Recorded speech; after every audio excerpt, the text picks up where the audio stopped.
Hello, everyone, and welcome to the Beauty School Bobbi podcast. Prior to starting this, we have already been cry laughing, so we needed to get this started. So I want to welcome to the show Evan Silver and Christopher Hartl from the Refined Network. So thank you guys so much for being here. Thank you for having us. Yeah, I'm absolutely. excited. And happy Monday.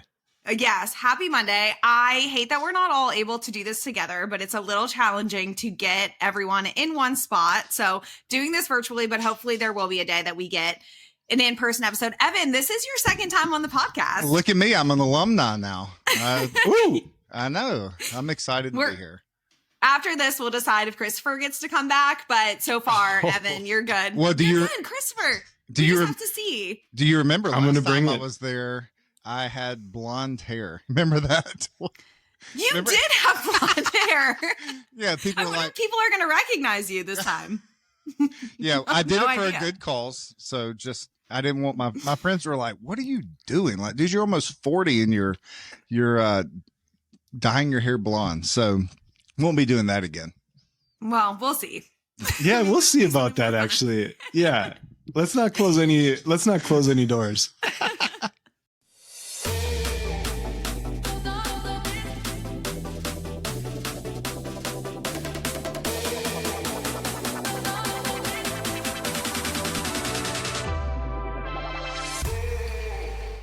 So you two are the dynamic duo behind something new and exciting that's happening in the beauty industry. And I'm really excited to talk about what you're doing. I want to know, kind of in your own words, what is the Refined Network? What does it mean to you? And after that, I want to talk about the inspiration behind this. So your experiences in this world already with different companies that are doing similar things, because I think that what you all are doing is really new. And I think what you all bring to the table is amazing. The idea of what you're doing is not new. So people listening may have had experiences with other companies that are doing something similar. And I want them to really know the difference that you all have, so that they can know, I think sometimes people have had bad experiences. So I want to tell them about what's different about what you all are doing. So Christopher, do you want to start kind of explaining? I know you have a history, long history in the industry. What is it, that you all are doing with Refined Network? Thank you so much for the question. And I love the way that you posed it because, if I have to think about it, we actually do what we say and we actually follow the things that we do. I think that one of the things that really sets us apart is we are actively in our salons. And I think the amount of context that we're able to provide by actually being like boots on the ground and going through some of the challenges and growth, opportunities. I always say, if I'm able to seek counsel from someone, I want them to have experience in the woods I'm about to go into. Right. And that's, I think, one of the things is for us, we want to be real. We want to be relatable and provide value, right?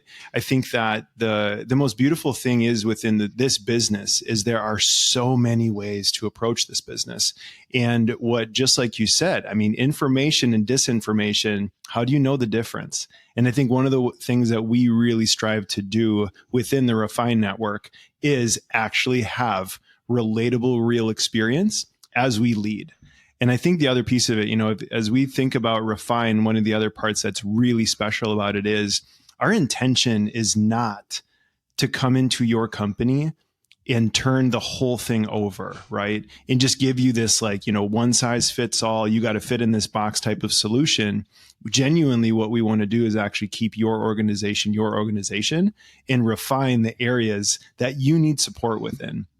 Because here's the part, right? We're always better together. And I think that the experiences that we've had with people is like, hey, oh my gosh, I thought I was the only one going through this challenge. I'm like, no, we've been there before and we can help you. So yeah, that's how I'd say it. But I love the way that you posed it because that's what we're about. Evan, what do you want to add to that? What's I don't know. about you all? You worked with different companies, coaching companies. I know how do you explain your business? What do you guys say that you are? Because I think in the industry, people put different words on it to be different things, but it's kind of this consulting, coaching. What is it? Yeah, well, Christopher, I was just sitting here going, man, this is really good. I hope she doesn't call on me. But what? Evan's not even here this episode. We're like, never mind. the main thing is like, we love to serve and we love to help. We don't do this because we're bored or we want to make more money. We do it because we want to help people in the industry. Cause I remember before I came on full time at the salon, my wife coming home crying and being like, I don't know if I can grow this salon anymore. Like, I don't know if I can do X. And we meet people all the time. And I go, that was my wife 5 years ago. That was my wife 8 years ago. And so it really just, pulls on my heartstrings to be like, hey, it can get better. And we're not experts by no means. We're not like coming in and being like, we're these brilliant minds. We failed a lot. And that's where we teach from is, when I used to work for other coaching companies, and then I went independently because at the time there was nothing about leadership and culture. There was no teaching on that. And I used to work, my background before I got into the salon was working at a church where they really focused on culture and leadership. And I was a sponge and I just soaked it up. And I'm like, when I got into the salon industry, I'm like, this is what salons need to hear. They need to hear this leadership, this culture, and it all starts at the top. And so I started doing that independently and then met Christopher, and our brains are so different, but there's so much alike. We share the same brain, and he's a wizard. And the thing that was my weakness at the time was the financial piece, the structuring. I could do it, but it didn't bring me joy. And Christopher, you get an analytics person as a partner. I'm like, if we do this, like the analytics person, I'm just not going to get along with the analytics person. I know, but with Christopher, we were in, working with a distributor out of Wisconsin. And I told him, I was like, dude, I love hanging out with you. Like, I genuinely love, like, we've been working together since January and we just became really, really good friends. And they always say the only ship it won't float is a partnership. And we say it all the time. For us to have clear communication together and for us to be out in the open. And this year has just grown so much. And that's really the heart behind the Refined Network, is to come in and serve. We're not trying to come in and be the experts. We're coming in to learn from our failures. And it's good to have a different set of eyes to come in, because when you're in your own salon, like I am right now, I'm in these four walls. So to have someone come in from outside the four walls, Christopher coaches our company right now. He's helping with our commission structure and our pricing on our services right now. So like you said, we do what we teach. That's awesome. And I know you guys are offering a lot. There's retreats. I know there's like one-on-one. You have the apprentice program right now, and I'm really excited, or associate training. I'm so pumped about. Tell me about the different things that you offer, different ways that people can connect with you, and can reach you. Because there's not just one way. You might be like, you know what? I don't need this, but I need this thing. And I know you both are super adaptable, especially with this business being very new and you all being like, we can move this way, we can move this way, and just kind of figuring out where you're needed. So tell me all the different ways that you're reaching salons right now. Evan, you want that one, or you want me to take it? You take it. All right. So here's the part that I love that's real. I'm going to share a story of one of the very first salons that we worked with. So we went in. What they had needed was really an overhaul on their pricing. There were some retention challenges. The model was hybrid. There was just a lot of things going on within the business. So what we began with was we went through and reset everything for them: pricing, commission structure, goal setting, the whole piece of it. And from there, that brought us into, they worked on the back end to a point that they were hiring and retaining more people, right? And then next thing we know, hey, we have a need for the Artist Academy, right? And now as the company is scaling, what is the next thing you need for any scaling company? Good leadership. Evan and I are really, really dedicated within servant leadership, and specifically, the idea of equipping people. And that's where now the newest piece of what we have, which is our Enneagram work, right? So in that one example of a salon that we've worked with, we can go in and start on the back end of the company and work our way to the front, or we can start on the front end. If you have an established team and you're looking to do more with that, we can start there as well. So I think it's really been beautiful. The many different ways, and the many, again, because Refine, we can go into a specific vertical within an organization and then look at it and say, hey, the more that we build relationship, the more that we can serve, right? And the other piece that I think is just beautiful is like we engineer things so that they have true ROI, right? So like on the pricing and commission and structure side of it, there's immediate ROI. On the Artist Academy side of it, there is more than immediate ROI. I mean, the amount of time that we're saving people within an onboarding process, not only within the organization and your top levels of people that you use for onboarding, but actually making a great experience for that person that's coming into your company. Because here's the thing. We're here to change things. Within that idea, when people told me when I first got into this business that, oh, you're making such a poor financial decision. When you understand that there is no ceiling within this, it's just not true. We just need to have a really, really good structure and a really good ladder and great leadership to help us get there. So I love that question, and I love sharing that story because, again, it's real. Like that's what we've done this year. So you're kind of customizing, like people can go to your website or wherever and see all the different, but businesses are able to customize with you as well to say, hey, maybe I'm going to start with a retreat, which for me, I think that even if you're like considering it, like even if you're thinking, hey, I don't even know what I need yet, I'm struggling. Like maybe that's where a salon owner is right now. Like I don't even know what I need. I think, Evan, like you said, just having that connection with people and going into it and saying like, oh yeah, I've been there. Oh, I've been there. Even if that's all you get from the week, like I know you will get so much more, but even if you just come away with one person that is like, hey, I see you, I've been through this and you're not alone. I think that that's so valuable. So I even think starting with that, and I also think like them getting to meet you and know you in that space is really great. And I know you bring in some friends too that help a lot with that. So I think that, starting with a retreat would be really amazing. I know you've got some really fun ideas for retreats, but also you have this academy. So let's talk about kind of what somebody can get from you all as far as the pricing, the structure, commission, like all of that stuff in the academy also. Because I think that the academy is something that a lot of people need, don't really know how to get. So I want to make sure we hit on that for sure. Yeah. So the Artist Academy is really our our outward facing flagship product right now, because we know it will change a company because we've used it in our own company.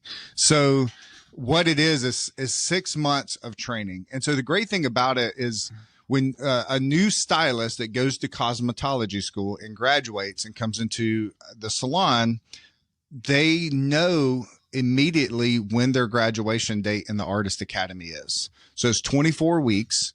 And does it take longer for some people? Yes. Does it take shorter for some that are very driven? Absolutely. But we say 6 months because if you go, Bobby, you know this, you go into beauty school and say, hey, I've got this assisting program. It's 2 years. You've lost them. 2 years, like to an 18, 19, 20-year-old, that's forever. Yeah. So we used to have it at a year, and then we cut it down to 9 months. And then I went to our head educator. I said, can you do this in 6 months? Her eyes got really big and I walked away. I was like, she's got it. And that's how we're here. and so one thing that we developed is very frustrating. If you ever bought an online course and you have to log in, you're like, God, what's my email? What's the password? So we created an app, and the app, you just log in one time, and everybody has a phone, and if you tell a 20-year-old, hey, go to your email on your Mac or your PC, you've lost them. Most of them don't even have computers. So we created an app, and it's got videos, it's got training in it, and there's a book that goes along with it. And so, for instance, let's say they're doing a bob haircut. It's going to have a place where they do 2 mannequins and 2 live models if needed. And the mentor signs off on all of those. So they'll do one on a mannequin, and say my wife, Erin, comes by and she's like, hey, all right, so let's look at this. It's a little thick here. Let's do this. Let's do it again. And she'll do it again. Then my wife will sign off on it. She might say, hey, let's bring in a live model. So at the end of 24 weeks, everything is signed off. Everything is, you can say, hey, I 100%, I can stand behind this person 100% because they are going on the floor. The biggest issue why this came about, not only in our own company, but when I would go travel to other salons, I would say, tell me about your training. And it's just kind of hit or miss. It's all over the place because salon owners are busy. And then they hand it off to someone to do it. And then they might do it 60, 70%, if that. And, you know, nobody's going to care more about the business than the salon owners. It's just the truth. Right. So we wanted to have something that's structured and something that we were using inside our company. And we just got the books and we got the app, and you can go to our website and see all. I think the introduction, like the one license for the stylist and one license for the educator, starts at $2,000. That comes with the books, one book for, and that will be shipped to you. That's a great introduction of, like, hey, you know, this is just introduction. You'll get the videos, you'll get the license. You hire someone else, you have to purchase an additional license for $350, and that comes with the book. So you look at, it's a $350 investment. And Christopher says this all the time. He's like, if you look at this, you know, 6 months down the road, what would you have a great stylist that's trained? Would you pay $350 to that structure that? Absolutely. What has been the feedback from the stylists? Like, what have you all heard from the stylist perspective? I think we know as a salon owners, like, I think just in our roles, I feel like anything right now, like you said, Christopher, to like it's so worth $350 to have that taken off your plate, and just to know that this is the plan, not, oh yeah, crap, it's Monday, I have education day, what am I doing? Because there's 1 million things going on. What's feedback been from the stylists on this? I love this question. And again, it's so beautiful to share a real experience that we had. So the salon owner had shared with me, she was like, hey, so I have an interesting thing that's happening in my salon right now. And I was like, well, that sounds interesting. So tell me more. And she had said, she's like, okay, so the two that I had go through the Artist Academy, my seasoned senior level artists are asking where they learned this specific finishing technique, right? And she had said, she's like, it's incredible because not only is it helping me onboard, you know, brand new talent into our organization, but it's also inspiring our top level, and they want to know more, right? They were like, hey, I want to understand how to do that, right? So I think that's a testimonial I'd share from outside of my organization, our organization. One that I can share from, you know, within it was, I had a young lady that was going through, and I want to say that she was on her third day, and she just had this like look on her face. And I was like, man, I need to dive in here. I need to figure out what this is about. And she had just said, she's like, I don't know how I made it this far without understanding some of these really basic, super important principles, right? And I think that, you know, as I sat next to her with that, the beautiful thing was she got there on her own, right? And I think that's the other beautiful part, Bobbi, about the Artist Academy is, you know, for an organization, what do we need out of people today? There's that statement of, you know, you either, you know, fish for a human or you teach them how to fish, right? And I think that what the beautiful thing within the Artist Academy teaches people right away out of the gate, you get out of this career what you put into it. And just as Evan said, I mean, we have it engineered so that like literally down to like the week by week, what our suggestion is to be able to finish it in 6 months. The beautiful thing is in this human in my organization, she said, she's like, so I can access this when I'm not at work, right? I was like, you do that as much as you'd like to, but I'm not going to ask you to. That's your choice, right? In watching that human come in, she's like, I'm on week 3. I'm like, it's day 4. What are you doing? Right. So like, it really equips for those that are hungry and those that are wanting it. Mm-hmm. It gives them it's almost like you get your own express lane, right? Mm-hmm. And you don't have to have multiple people in the car, if that makes any sense. No, yeah. I So it's been beautiful. Well, can I add this on to, so one thing that makes this product different is it was built by us. It was recorded, edited, uploaded by us. So the people that have the product, we keep telling them, hey, what's some things that maybe it's not in the Artist Academy that we can add in? And the great thing is we got the cameras, we can hit record and upload it. So you're buying a product and that's built by the people who created it. Here's the great thing. As of right now, my wife, Erin, is sitting down with every salon on Zoom with their educators and showing them how to implement this in person. So it creates a lot of value. It's not like something you order and get some PDFs and, it's like, go figure it out. So it makes it much different. How small of a company can bring this on and how large of a company? So with different people listening, if you're a 2-chair salon, is this something like how did you all structure that? It's really built to serve anyone. So if you're in a suite and bringing on an associate, you can buy into the $2,000 introduction package, and that would get you one license. Or if you have a massive salon, there's a friend of ours that's using it in Charlotte, and she has 12 educators. So they're using it inside of their company. So it's structured for as small as the company or as large as the company.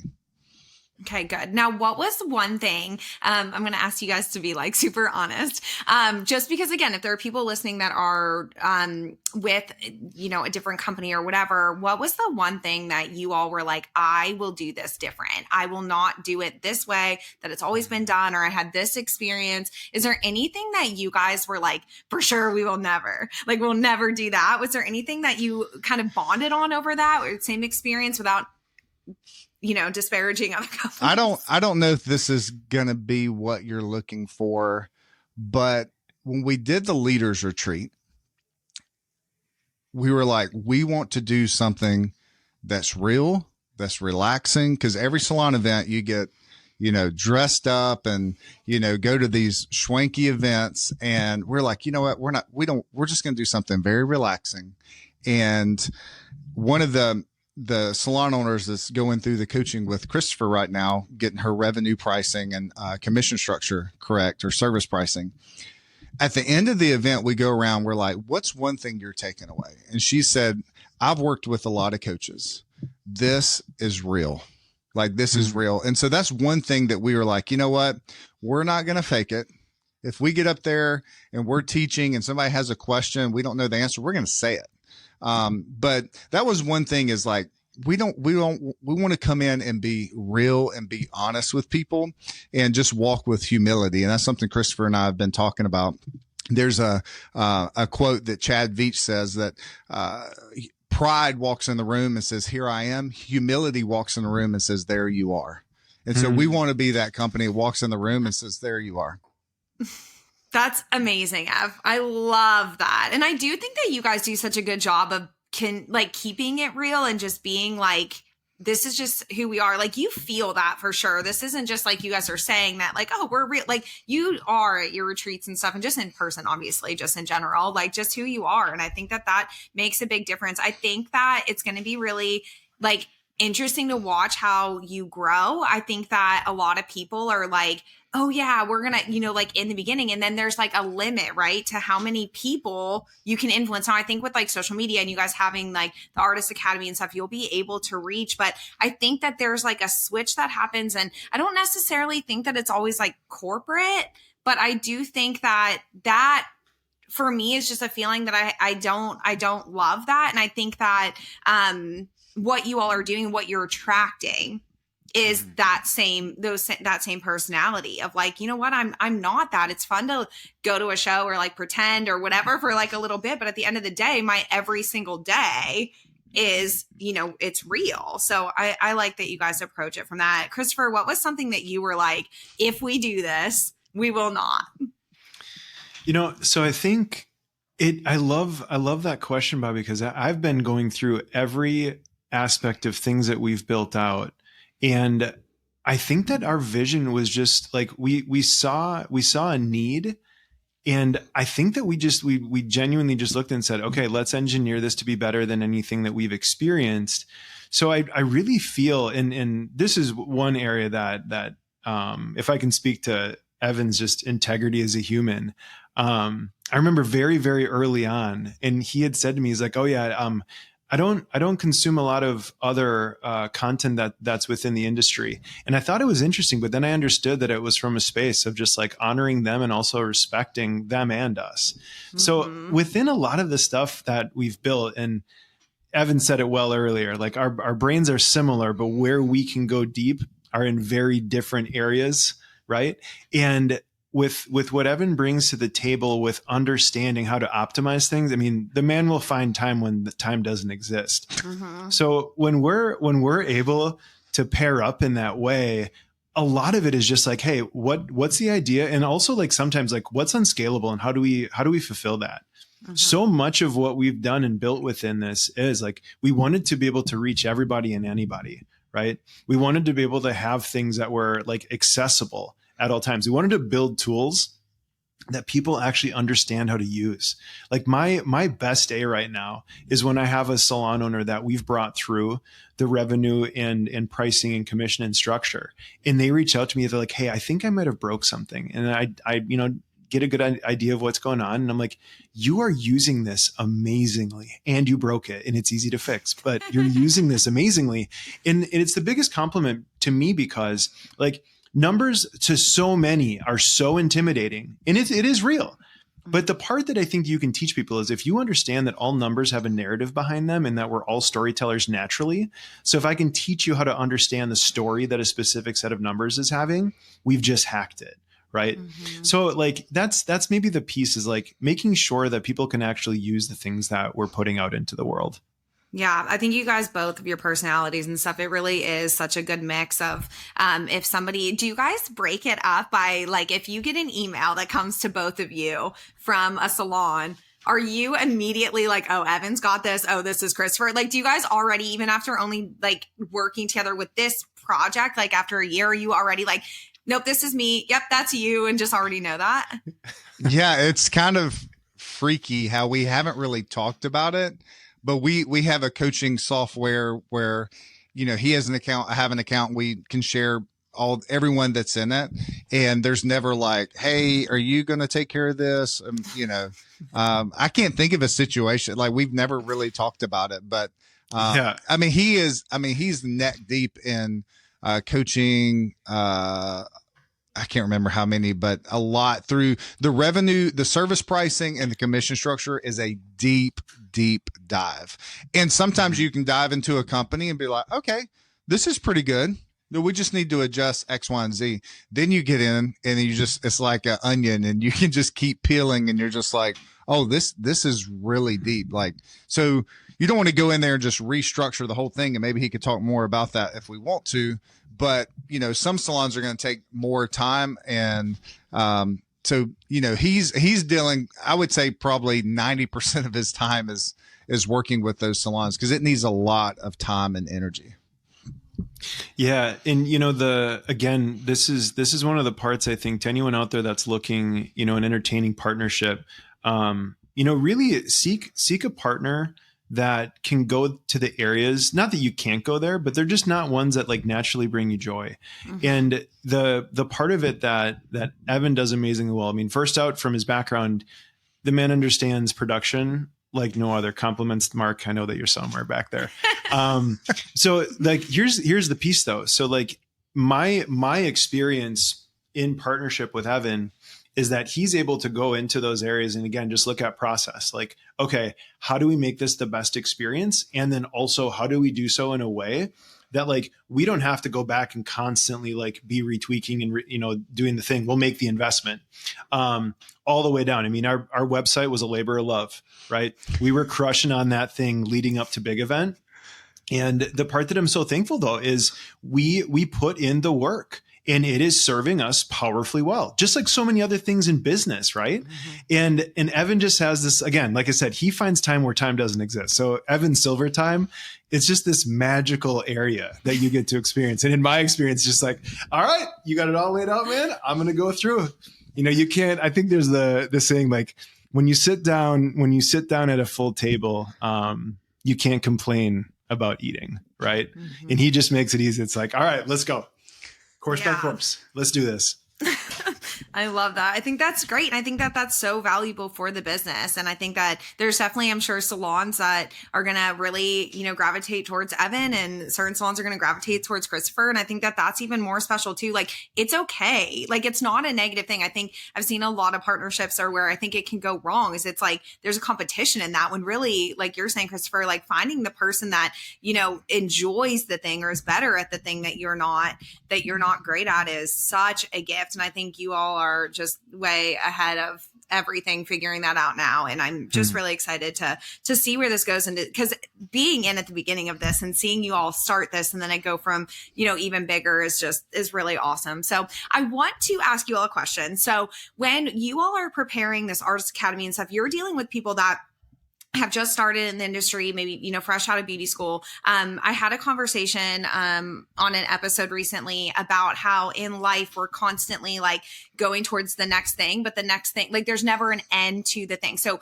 a lot of students right now maybe listening are thinking like, okay, when I graduate high school, then I'm going to get to beauty school. Okay. Well, then you get to beauty school and you're like, I'm going to get through freshman, sophomore class, and then I'm going to get on the salon floor and start taking clients. Okay. Well, then finals, then graduation. And then when I'm done with beauty school, like it's smooth sailing and it's set. But as we know, as having a little bit of life experience, then it's, oh crap, I'm in the salon and now I need this. And then it's whatever the next thing is. So for somebody that's listening right now, that's kind of gearing up for whatever the next step is for them, what advice can you give for preparing themselves just even a little bit more for what is next, whether it's going into beauty school, finishing beauty school?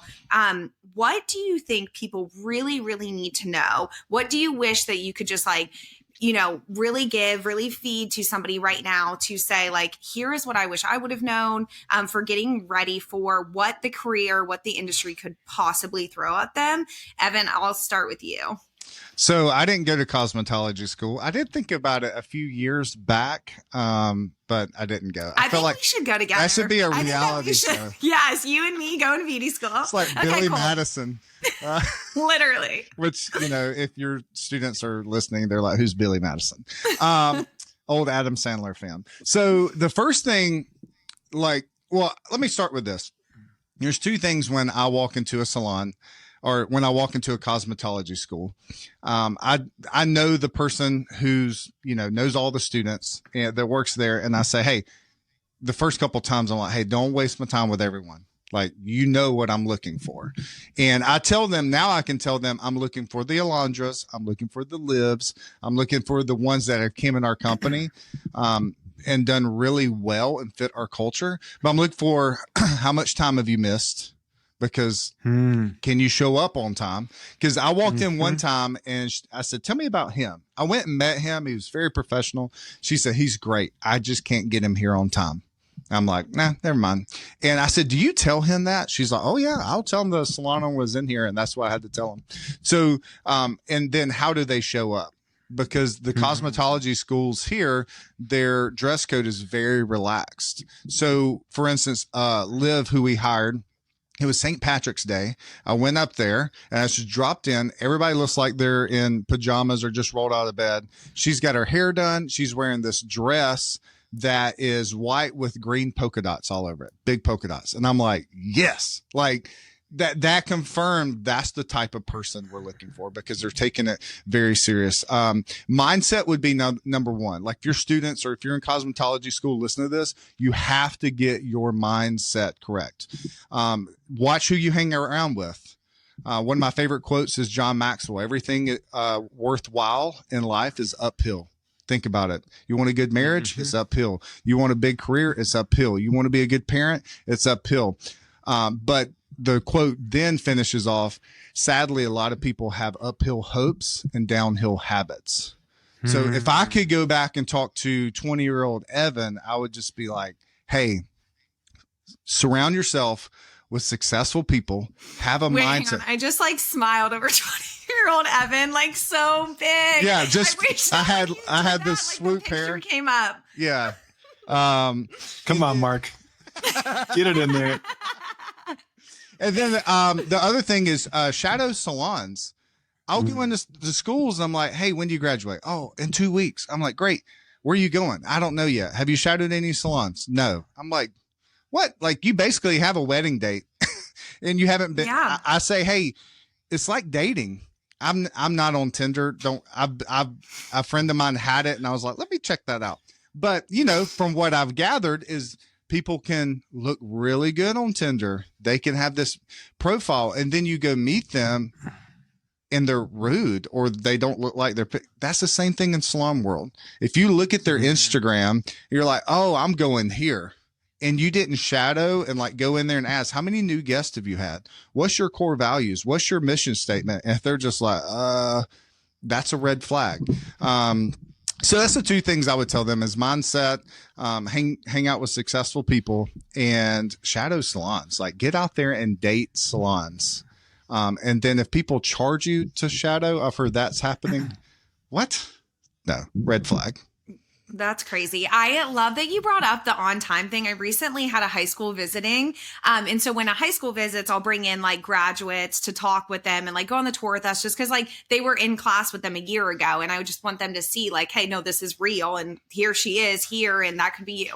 And so I asked her, I was like, what do they know about you that like you either are like, oh my gosh, this has completely changed since I graduated high school or whatever. And she said, she goes, okay, you all saw me rolling in last year, like in late to school. She was like, they don't mess around here. Like you have to be on time. And hearing it from her, I was like, yes, like she's getting it. Like that switch has been made. Like start building those habits now. And that's what she was telling them is like, okay, it's not, she wasn't just like, okay, well, you know, in high school, you can get away with this, but you can't here. She was like, start building that habit now. And I think that that's the sentiment that you're sharing as well. It's just like, just start getting on the track of being on time and looking put together. Don't say like, oh, when I have a job, when I'm being paid to be there, I'll do those things. Like get in the mindset now that that is what you're doing. Cause we hear that a lot. So I love that advice. I think that's great.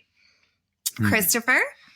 Oh, I love this one. And I'm going back right now into when I had attended cosmetology school. And, you know, the interesting thing for me was technically I was bottom of the class. I would test really well within all of everything like book related, but technically I was just trash.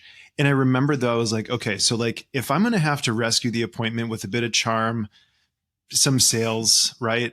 And hopefully just like getting close enough that they're like, you know, it's not exactly the picture, but it's not the picture. I was like, I'll do okay, right? And for me, I was always like, I'm always gonna greet people and I'm gonna be there before them. So I just that was always something for me that like that was my little way to get a little bit ahead. The other one was literally like someone told me when I was young, they're like, hey, if you wear glasses, people think you're smarter. I was like, my eyes suck. And also, yes. Right.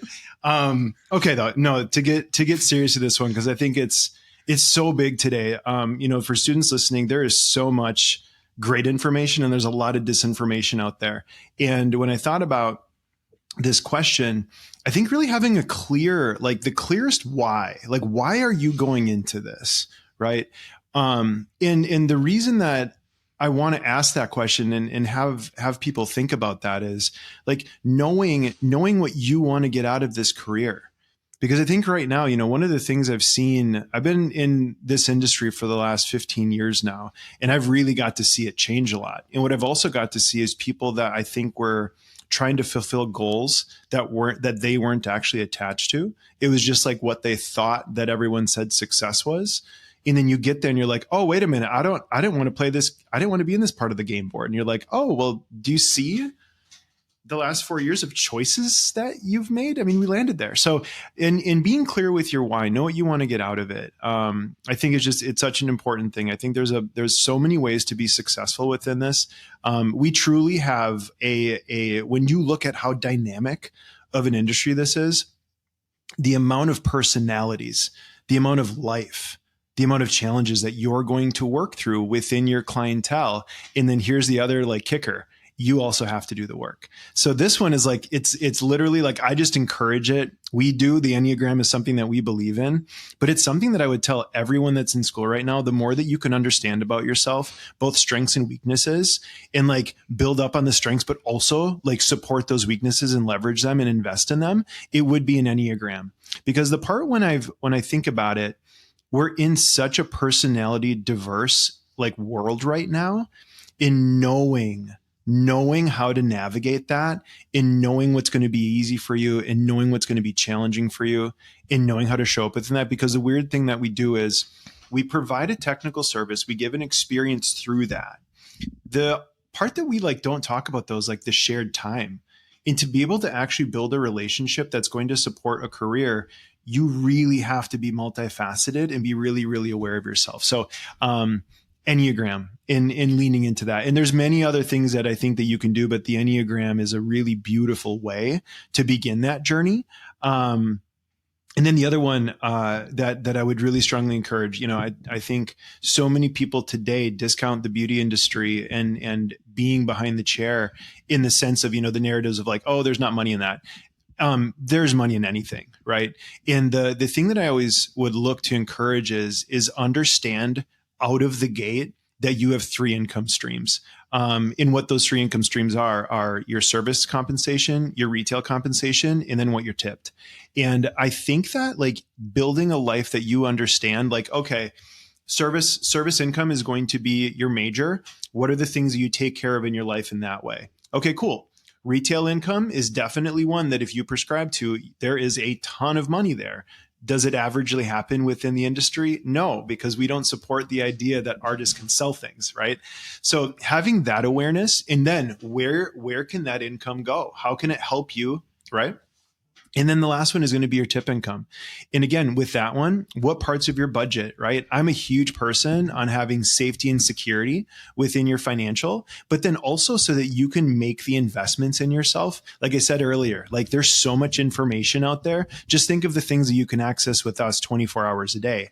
And when you are financially wise and you start those habits early in your career, it's amazing what they can build into. True story. I'd saved up a couple years of income and I got myself a sports car, paid for it in full, right? And that was just some like a little thing that I wanted to do. But like, again, because I was looking at my income differently, I got this really like fun lifetime goal that was able to be accomplished within that. So yeah, that would be my encouragement. I feel like the financial part of it is so interesting too. And I feel like we could just do a whole nother episode on just that part. But I do want to touch on the fact that like, I think when you're looking for a salon, that's one thing that I really like just thought everyone had figured out when I was younger. I'm like, well, they are rich or they have a nice car or whatever. So they like know what you're doing. But the reality is going in and just trusting somebody else or a different company or like to think that the salon has it, like you have to make sure you're in good hands for who's helping you manage your money. And I think that, again, that's a whole other episode, but I really am happy that you brought that up because I think it's something that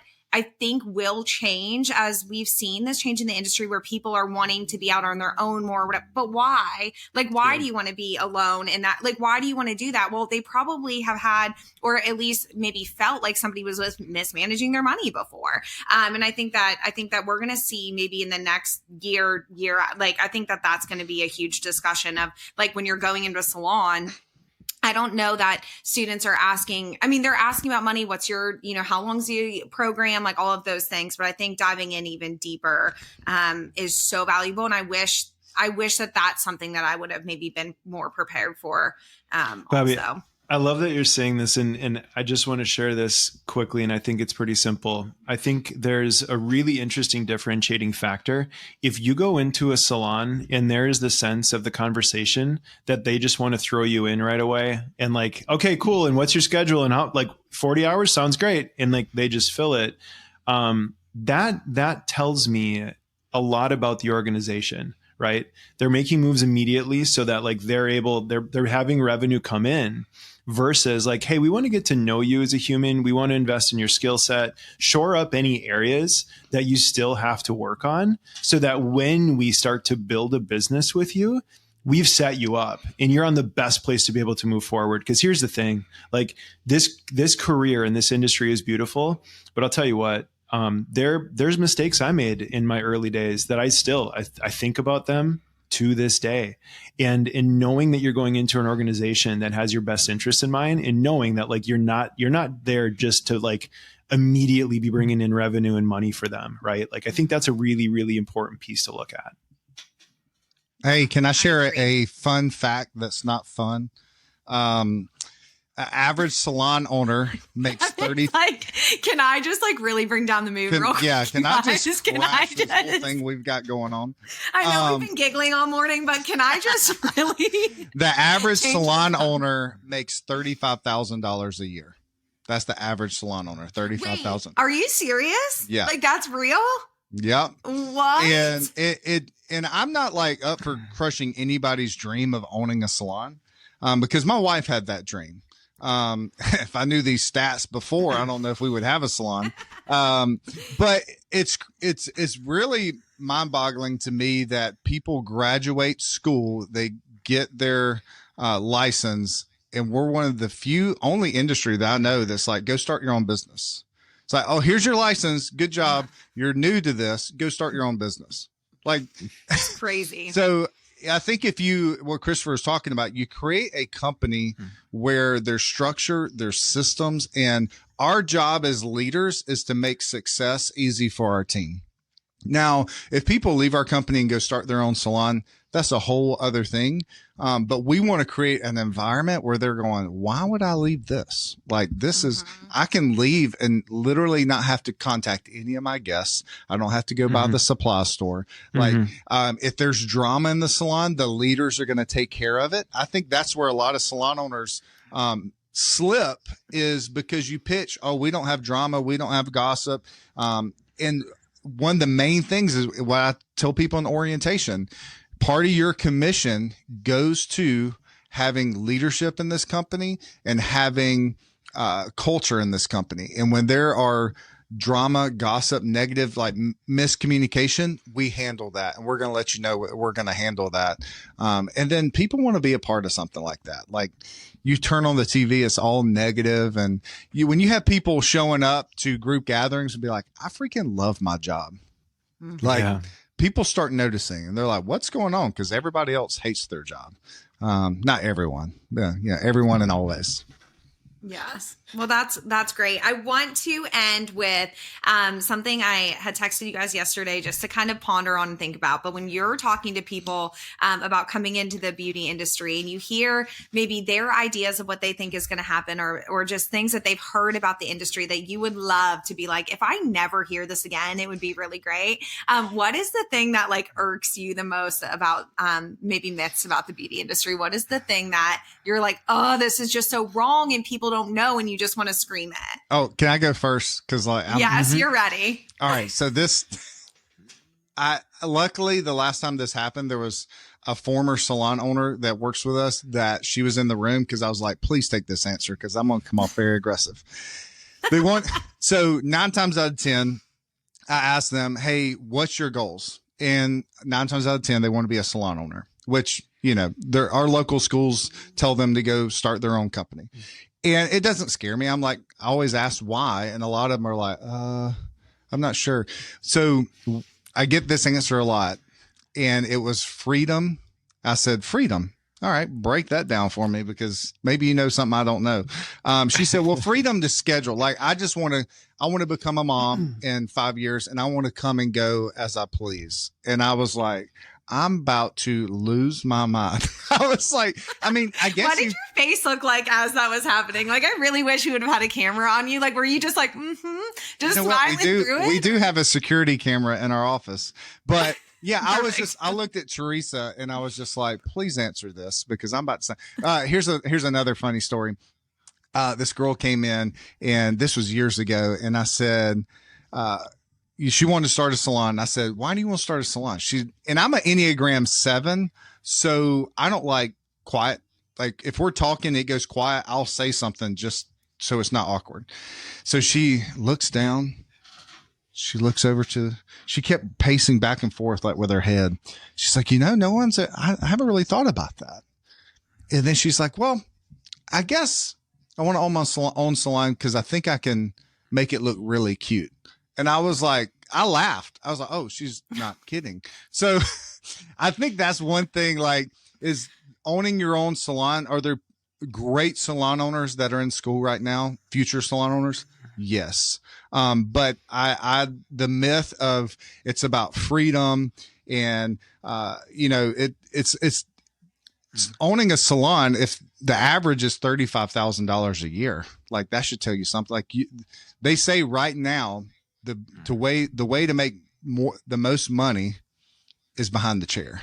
It's not salon ownership. Yeah. It was years ago. Now we're going to change that. So, because everything's got so much more expensive, the services got more expensive. And that's something that Christopher has been working inside of our company is making sure we right side those prices because it's about Success is about a strategy. It's not about ownership. So like you can do anything in life and be successful if you have a strategy. Mm-hmm. Yeah, I just maintain. I mean, we've had this conversation, Evan, like real deep conversation about the way that ownership has jaded why people want out so bad, right? So if we can if there are companies like you all coming in to help with like, let's just fix a couple of things, because what was best for the salon and the owner might have not been best for everybody, or just having that like servant leadership there. I think if we have more good salons, there's going to be less of the exodus, but there was such a switch, and we saw salons operating in ways that were questionable or just, weird experiences. That's any industry. It's not specific to us by any means. Because we talked about it in like a different industry also, of like that being the thing. So I think I love if you guys can pour into this and maybe fix that. And I think us being in the schools and seeing exactly how they're thinking of things and hearing what they're, the myths that they have of what's going to happen, or, oh, my friend went here and I can't. And I say the same thing as you, Evan, like date the salon, like go check them out, because what my experience is will be different from your experience. And again, the things that you value, you just have to make sure you're in the right place. And I don't think that we are too far gone from that. I think there was like this outcry for a little bit of like, everyone's leaving and everyone's opening up suites and there's, the commission salon is gone. And I just don't think that was just like a way over exaggeration, because I think we just need to fix some things within those organizations and give some tools to the salon owner. So love that. I couldn't agree more with you, Bobbi, on that part of it. And, I think it's a natural thing that we see within the evolution of anything, right? There's this like beautiful phase, as the thing is coming up, and then it gets to a plateau. And it normally is that you've gotten to a size that like you're not equipped, right? Like leadership isn't this thing that you just like read a book and you're there, right? I mean, Evan and I were on a call this morning, just kind of, prepping and setting up for this. Like, and I'm always reminded of this simple quote: people like us do things like this. It's a Simon Sinek quote.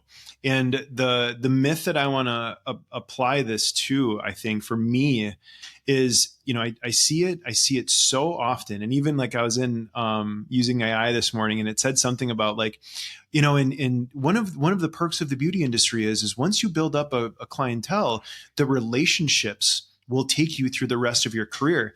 And so like, here's the thing, it sounds all warm and fuzzy, but the reality of it is it's not true. One of the biggest things that I encourage people is like, hey, you are going to build some really, really deep and beautiful relationships with people throughout your career. But the thing that I need you to understand is just because your books are full, that doesn't mean that you're done growing, right? And one of the biggest things that like, and this is more something that I've had the pleasure within, all of the years of our salon company working through with people is, they're like, oh, but if I do that, if I raise my prices or have this happen, I'm going to lose people. I'm like, okay, like where did you sign a contract with them that they were going to be supporting you for the rest of your life? Mm-hmm. And also like, that's a part of growth, my friend. So like understanding that like, as you go through this industry, it's not like all of a sudden that you like, got checked all the boxes and now you're on autopilot. Right. The funny thing about that is you constantly are refining things, right? Mm-hmm. In needing to know where you need to go in. And it is that reality that like I tell people, I'm like, you can build professional relationships. Like I think right now of a level 6 that we have within our business, she works, 30, 34 hours a week, clears 6 figures, travels 2 weekends out of the month, personal travel, has no social media footprint, right? And like, yeah, that's what I mean. Now, to be very, very clear, I'm not saying that is like the secret recipe. Like, don't be on social media. I'm not saying that, just to be very, very clear. The part though that I do celebrate is that was her winning, right? Mm-hmm. So realizing like, hey, this is what I want out of this. And again, like the understanding that you have to have when you go up to the next level, sometimes you are going to lose people. And sometimes within those relationships, like it's just a part of the business, right? But also knowing that it's a necessary part, right? Mm-hmm. And it's something that for you to actually be able to accomplish your goals and keep this something that is, because it's a business. We have to treat it professionally. There was a beautiful quote, doing anything too casual can lead to casualty. right? So that's where I would apply that myth of like, this idea that like once you have your clientele built, you're done. Like, no, you're just getting started. And I've often had this idea, and this like that story reminded me of this through I think that I'm in such a weird position. And it's like the best, but like I meet so many different people, and then we have so many graduates, like such a large volume of people doing different things, that I've had this idea of like lining up like your top 10, Evan's top 10, Aaron's top 10, so, like, and literally being like, what did you do? Okay, that wouldn't have worked for me, but that worked for you. Great. What did you do? And I think that we're also set on like, Evan, Christopher, tell me the secret. Like, tell me the secret. Once I do this, then that's the problem. Like, it's the expectation of everything, and just knowing that we all have a different path is something that I wish that we all just could like, and I think that comes with age for sure. I think when you figure out that the grownups don't have it all figured out, it was like a huge thing for me. Like, I went through life so long being like, well, clearly they know what they're doing. My parents know what they're doing, and and then you're like, oh no, they don't. They were just figuring it out. We're all figuring it out. We're not, Evan doesn't know exactly like whatever. We have people that can help us and people that can inspire us and like reach us when we need that, or be that lifeline for us when we need it. But yeah, there's just not one clear path for everybody. And I think this industry really right now, I'm seeing it a lot with like, oh, well, I want to be like an influencer because I know if I'm an influencer, but you just said it. Like, there's somebody that's doing it a different way and they're successful, and that's great too. So that's the nut that I want to crack. I want to figure out how to just spread that message more of like, let's just all be okay figuring it out, and just knowing that my path is different and where I'm being led. I think for me, it's such like a gut trust of like, I don't know what's happening right now, but like I'm being stirred in some way to change, to move. I can feel the change happening, but I think that can come in the form of like anxiety and fear, like when we're younger. As we get older, I think we're going to recognize that more. Can I share this quick? I know that we might be a little bit over, but just based on Evan's the only one on a 15-minute out that we've 45 minutes past. So I love this one. One of the things that I had focused on for a while was, your relatability, right? Being looked at as the smartest person in the room is the most dangerous thing, right? Because not because like sometimes it's the ego that you put out, but it's also the assumptions that other people make about you. Right. For sure. So the part that I would really encourage, like I said earlier, talked about the Enneagram, but one of the parts that I think is interesting within that is figuring out as a human, like, where are your areas of agreeableness and then your disagreeableness, right? Because the real piece of it is when we look at anyone, because like if we look at just like humans for like ever, right? We're all better together. No amazing thing has ever been done by one person, right? Mm-hmm.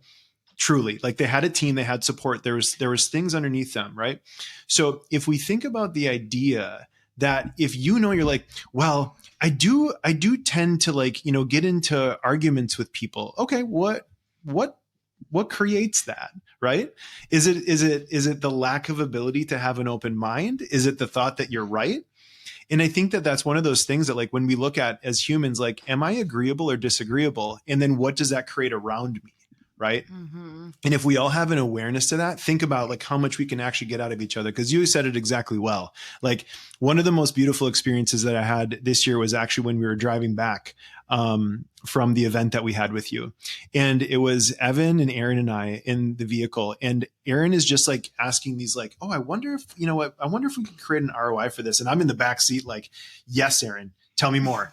Right. And what we did on that car ride back, like that's the power of people, right? And I think that when you look at a career, like it's better when we're together, and the more self-awareness that we all have, the better that we can work together and the more amazingly ridiculous things that we can do together. So just wanted to share that. I agree. Awesome. Well, thank you guys so much for being here today. I'm so thankful for this time. I have like 1 million other sub podcasts that I want to like hit with you all. So stay tuned for episode 100 also on this, but where can we find you? Where can we follow you? What do we need to be watching for you guys? Yeah, this is the part where I'm like, I'm going to talk about us, but I'm going to give resources, because that's one thing. Like, we don't want to talk about ourselves, but we want to give resources. So we are on TikTok, Instagram, Facebook. all at the Refine Network, and then the refinenetwork.com. If you go there and you scroll about halfway down, you can download for free, our 7-step hiring process. That's what we personally use in our salon to make sure that we hire the best people. Here's the thing. Do not skip a step. I've tried to, I have done it long ago and it bit me. So stick to the 7 steps. If you're just like meeting people over Zoom and it's like, okay, yeah, it looks like they got a pulse, and you bring them on the team, this will be free. It's a PDF, but yeah. And we also have a podcast as well, but you need to listen to this podcast first, Bobbi's podcast, then jump over to ours, at the Refine Network as well. Awesome. Christopher, anywhere else? No, again, that man, like, Evan nailed it. That's my side of the street. That's you I'll tell you, you know what? He does the job. Like when you think of like an airport that has a lot of things moving through it and it just all happens so seamlessly. Yeah. That's the touch of an Evan Silver. Well, I don't know if I'd go that far. Thank you guys so much for being here. I'm so thankful for you both. And make sure you follow us at Beauty School Bobbi. Make sure you like, subscribe, rate, review, do all the things. Show us that you love us, and we will talk to you guys soon. Bye, guys. Thank you.